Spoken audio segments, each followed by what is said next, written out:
दोस्तों आपने इंटरनेट पे ऐसी बहुत सारी वीडियोस देखी होंगी जिसमें इंसान जानवरों को पालते हैं, लेकिन अगर क्या हो जब इनका पालतू जानवर इन्हें ही नोच कर खा जाए। वेल तो दोस्तों आज की इस वीडियो में हम आपको कुछ ऐसे लोगों से मिलवाने जा रहे हैं जिन्हें अपने ही पाले हुए जानवर ने मौत के घाट उतार दिया।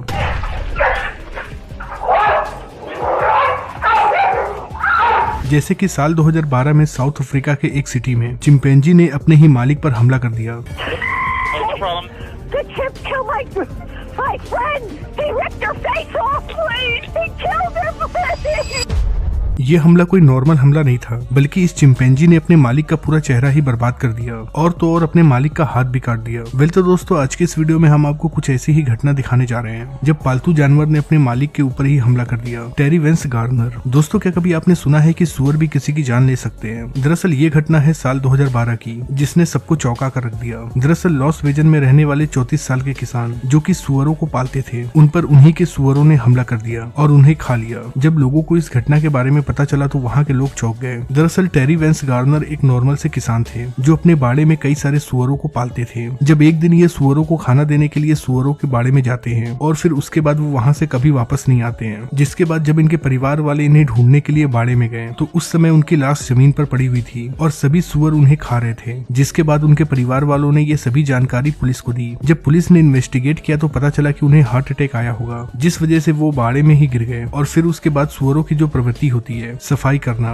उन्होंने ये कार्य शुरू कर दिया होगा। इसके अलावा पुलिस ने एक और बात बताई कि शायद हो सकता है कि जब वो बाड़े में पिग्स को देखने गए तो किसी पिग ने उन्हें तेजी से धक्का दे दिया हो, जिस वजह से ये जमीन पर गिर पड़े हों और उन्हें हार्ट अटैक आ गया हो। ये घटना हमें ये बताती है चाहे जानवर जितने भी घरेलू क्यों ना हो, वो कभी न कभी अपने नेचुरल बिहेवियर में आ ही जाते हैं। दोस्तों ब्लैक मामा दुनिया के सबसे खतरनाक सांप होते हैं। आमतौर पर ये सांप जंगलों में पाया जाता है, लेकिन क्या हो अगर कोई इसे अपने घर में पालने लगे। इनका नाम था वेल एडिगा स्टगी, जो एक अमेरिकन थी। इसे ब्लैक मामा बहुत ज्यादा पसंद थे, इसीलिए इसने अपने घर में एक पिंजड़ा रखा था जिसमें 70 से भी ज्यादा ब्लैक मामा सांप थे। ये इन सांपों को अपने बच्चों की जैसे पालती थी। लेकिन एक दिन जब उसका पति काम से घर वापस आ रहा था तो उसके पति ने देखा कि अलीटा फर्श पर बेहोश पड़ी है। इसने तुरंत एम्बुलेंस और पुलिस दोनों को ही कॉल किया। जब वहाँ पुलिस आई तो पुलिस ने बताया कि अलीटा की मौत हो चुकी है, लेकिन अलीटा की मौत कैसे हुई पुलिस को ये बात समझ में नहीं आ रही थी। जिसके बाद उसका पोस्टमार्टम किया गया तो पता चला कि अलीटा की मौत सांप के काटने की वजह से हुई और ये कोई और सांप नहीं बल्कि उसके द्वारा पाला गया ब्लैक मामा सांप था। असल में उस दिन अलीटा सांपों के पिंजड़े का लॉक लगाना भूल गई, जिसके बाद एक ब्लैक मामा पिंजड़े से बाहर आ गया और उसने एलिटा के बाजू को काटा, जिस वजह से एलिटा की मौत हो गई। ब्लैक मामा का जहर इतना जानलेवा होता है कि अगर ये किसी को भी काट ले तो उस इंसान का बच पाना नामुमकिन होता है। दोस्तों अभी जिस शख्स को आप देख रहे हैं इसका नाम है एजे मैरिक। मैरिक को टाइगर पालने का बहुत शौक था, इसीलिए इसने अपने घर में एक बंगाल टाइगर पाला हुआ था। इसने उसके लिए घर के बैकयार्ड में एक कमरा भी बनाया हुआ था। उस कमरे के अंदर टाइगर की जरूरत की हर एक चीज रखी हुई थी। एक दिन एजे मैरिक के कुछ दोस्त उसके टाइगर को देखने के लिए आते हैं, लेकिन जैसे ही मैरिक के दोस्त टाइगर के रूम में जाते हैं तो टाइगर ने उन्हें देखते ही उन पर हमला कर दिया। मैरिक ने अपने दोस्तों को बचाने के लिए टाइगर को पकड़ने की कोशिश की, लेकिन वो टाइगर बहुत गुस्से में था और न जाने उसे ऐसा क्या हो गया कि वो मैरिक के आउट ऑफ कंट्रोल हो गया। उसके बाद इसने मैरिक पर ही हमला कर दिया। उसने पहले मैरिक को अपने पंजों से जख्मी किया और फिर वो उसके ऊपर बैठकर उसके गर्दन को अपने दांतों से काटने लगा। इससे पहले कि पुलिस आकर मैरिक की जान बचा पाती, मैरिक की मौत हो जाती है। दोस्तों बिल्लियों के बारे में कहा जाता है कि बिल्लियां बहुत ही मासूम होती हैं, इसीलिए हम में से बहुत सारे लोग बिल्लियों को पालते हैं। लेकिन आज हम आपको एक ऐसे इंसिडेंट के बारे में बताने जा रहे हैं जिसके बारे में जानने के बाद आपको पता चल जाएगा कि बिल्लियां कितनी खतरनाक होती हैं। दरअसल ये घटना है इंग्लैंड की, जब जेनेट अपने पति से अलग हो गई और अकेले ही घर में रहने लगी। अपने अकेलेपन को दूर करने के लिए उसने कई सारी बिल्लियों को पाला। धीरे धीरे ये सभी बिल्लियां उसका परिवार बन गई। जेनेट पूरे दिन इन बिल्लियों को खिलाती, इनका देखभाल करती और इन्हीं के साथ रहती थी। जेनेट अपने आसपास के लोगों से बहुत ज्यादा बातचीत नहीं करती थी, क्योंकि उसके लिए ये बिल्लियां ही उसका परिवार थे। वो बिल्लियों की इतनी सेवा करती थी कि उसे टाइम ही नहीं मिलता था कि वो अपने आसपास के लोगों से बातचीत कर पाए। लेकिन कुछ ही समय के बाद उसके पड़ोसियों ने एक चीज नोटिस की कि जेनेट कई दिनों से उन्हें नहीं दिखी है। उसके मेल बॉक्स में कई सारी चिट्ठियां पड़ी हैं। जिसके बाद उन लोगों ने पुलिस को कॉल किया। पुलिस जब उसके घर पर पहुंचती है तो पहले तो देखती है कि आने जाने वाले रास्ते पर बहुत ज्यादा पेड़ पौधे निकल गए हैं। खैर जैसे तैसे कर पुलिस घर के अंदर घुसती है, लेकिन पूरे घर की तलाशी लेने के बाद भी वो जेनेट की बॉडी को प्राप्त नहीं कर पाती है। जिसके बाद एक इन्वेस्टिगेशन किया जाता है और जो चीज इन्वेस्टिगेशन में पता चलती है उसे जानकर आपके पैरों तले जमीन खिसक जाएगी। दरअसल जेनेट कई दिनों से घर के बाहर नहीं गई थी और उसके पास इतने पैसे नहीं थे कि वो अपने बिल्लियों को खाना दे सके। जिसके बाद एक रात जब जेनेट सोई हुई थी तो इन सभी बिल्लियों ने मिलकर उस पर हमला कर दिया। इन सभी बिल्लियों ने मिलकर जेनेट के हर एक बॉडी पार्ट को खा लिया। ये जानकर पुलिस ऑफिसर्स भी शॉक्ड हो गए। खैर पुलिस वालों ने इन सभी बिल्लियों को लोकल एनिमल शेल्टर में दे दिया।